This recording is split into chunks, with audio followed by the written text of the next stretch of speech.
Olá, gente, tudo bem? Estamos aqui hoje para mais um capítulo do livro A Coragem de Ser Imperfeito, da Brené Brown. O capítulo 5 fala sobre lacuna de valores. Então, a ideia de diminuir a lacuna entre os valores sociais. Esse é um capítulo interessante, ele é curtinho, mas ela está falando sobre questões mais amplas, culturais, né? Ela não vai focar agora tanto no indivíduo, ela vai focar mais nos sistemas. Então, ela fala sobre estratégia, né? Que ela enxerga como o plano de ação ou a resposta detalhada à pergunta o que queremos conquistar e como vamos chegar lá.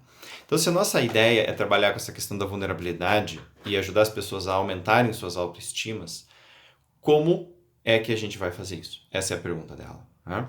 Então, essa ideia de como é que nós fazemos as coisas aqui? Por meio de qual cultura nós vivemos? Na nossa família, na empresa que a gente tem, com os amigos que a gente partilha a vida. Como que a gente cria isso? Então, por exemplo, ela fala várias perguntas. Quais comportamentos são recompensados? Quais são punidos?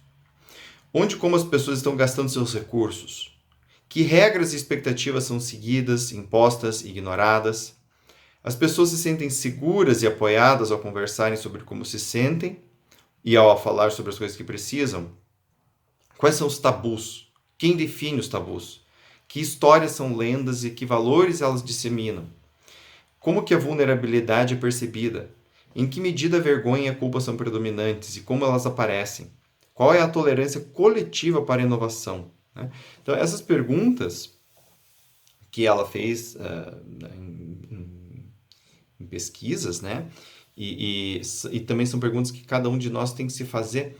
Eu acho bem interessante todas essas perguntas. Quais os comportamentos que eu recompenso e que eu puno? Quais os meus comportamentos? Qual é o valor que está associado com esses comportamentos? Então, hoje em dia é muito comum as pessoas terem como um valor a produtividade. Então, eu faço um monte de coisas. E isso é interessante. Agora, de outro lado, qual é a motivação para isso? Eu faço um monte de coisas porque se eu não fizer, eu sou um nada, eu sou um Zé Ninguém, e eu não quero ser um Zé Ninguém. Por que essa pergunta é importante? Porque se eu me considero um Zé Ninguém por não fazer nada, eu também vou considerar os outros. E aqui vamos criar uma cultura de culpa e de vergonha em relação a quem não faz um monte de coisas. Né? Então são perguntas importantes para a gente refletir. Ela vai falar de várias virtudes que eu vou trazer daqui a pouquinho. Né?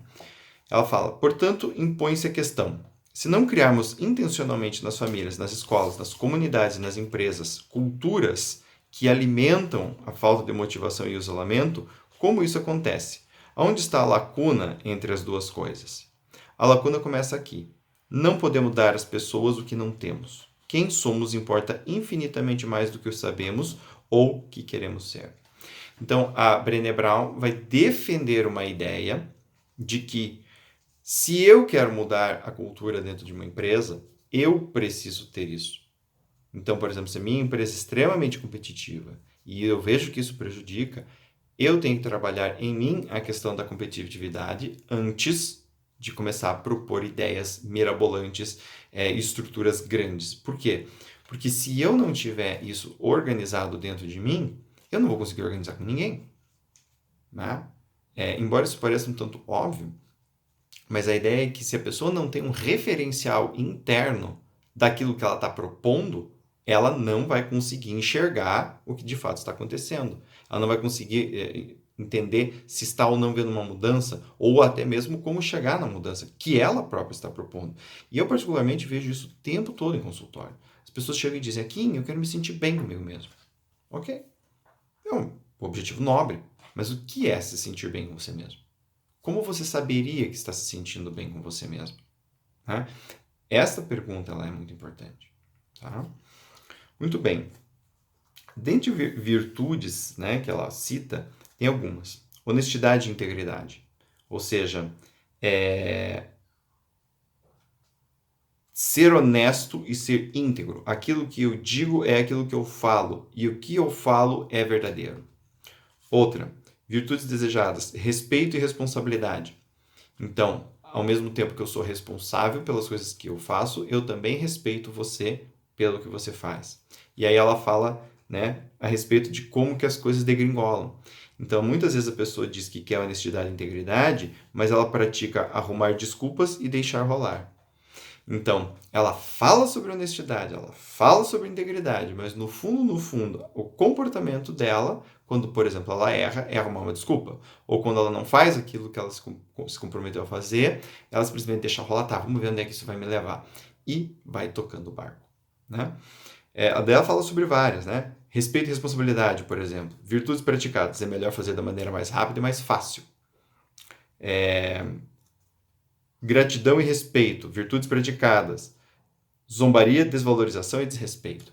Então isso é muito importante, aquelas perguntas feitas anteriormente, porque elas começam a medir o nosso comportamento em relação ao nosso discurso. E eu sempre faço isso com meus pacientes, o que eles dizem e o que eles fazem. Eu presto muito pouco atenção no que eles dizem e olho muito mais para o que eles fazem, justamente por causa disso. É aqui onde está, entre aspas, a tua verdade.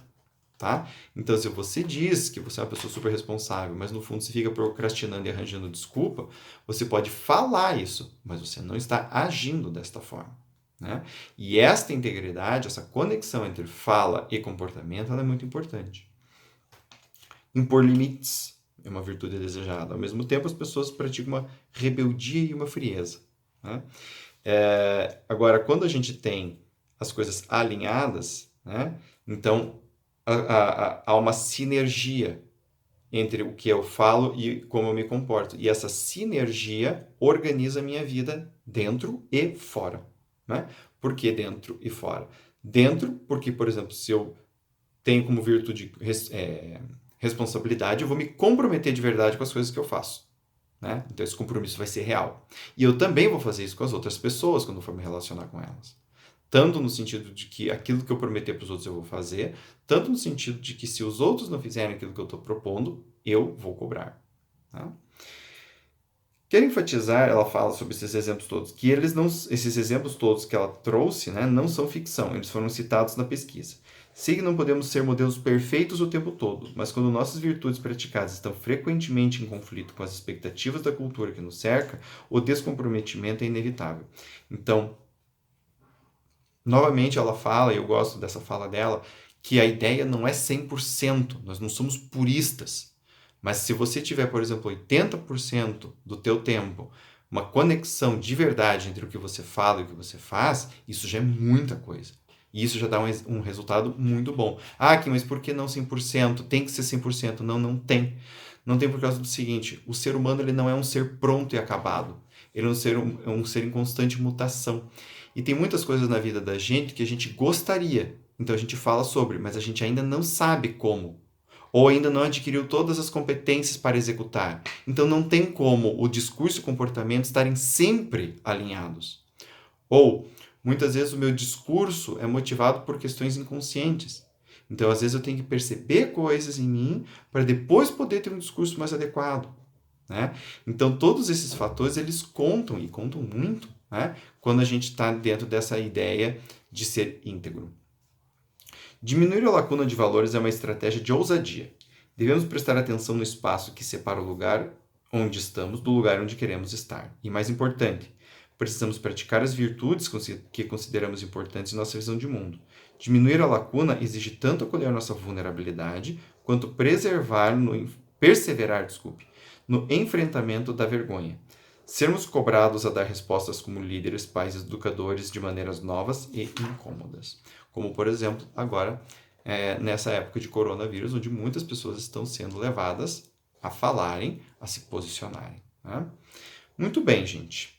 Então, o capítulo 5 é curtinho, como eu falei, né? Porque a partir deste capítulo ela vai agora usar os próximos para aprofundar essa ideia em cada uma das áreas, né? Trabalho, educação, vida social, que são os próximos capítulos do nosso bate-papo aqui, tá bem? Muito obrigado, gente. Me sigam no Instagram, no Facebook, tá? Eu também tenho o meu podcast, o Pod Terapia em Gotas. Conheçam, indiquem para os amigos se gostarem, né? Deem joinha, deem likes, compartilhem e espero vocês no próximo vídeo aqui. Um abraço. Tchau, tchau.